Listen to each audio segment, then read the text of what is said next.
En somme, la jeunesse s'en ira.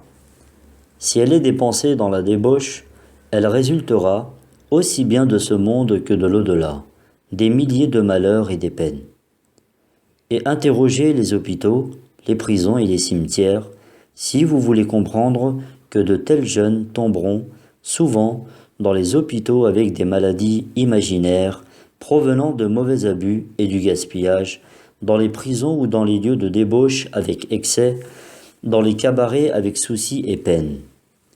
Vous entendrez, sûrement, par le langage propre aux hôpitaux, des « oh, quel dommage, oh, quel malheur » qui viennent des maladies provenant de différentes formes, du gaspillage et de l'abus en raison de la jeunesse, comme vous entendrez dans des prisons, souvent, les regrets des jeunes malheureux qui reçoivent, dans leur débordement, des gifles de leur action du cercle illicite.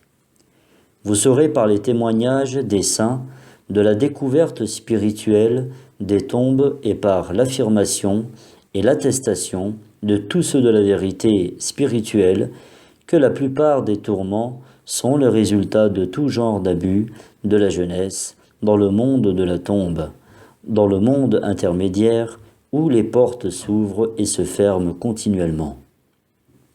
Enfin, interrogez les personnes âgées et les malades qui constituent la majorité du genre humain.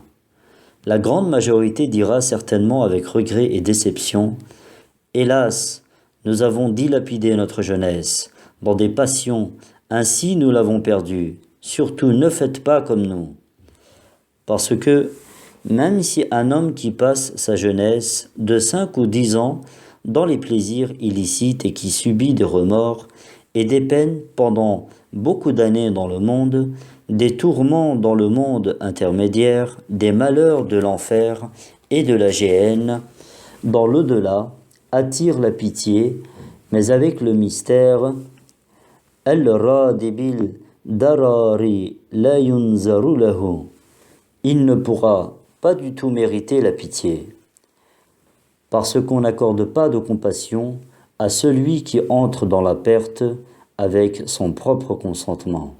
Il ne la mérite pas. Que l'être absolu vous sauve et nous aussi des tentations attirantes de notre époque et qui nous en préserve tous. Amin. Al-Fatiha.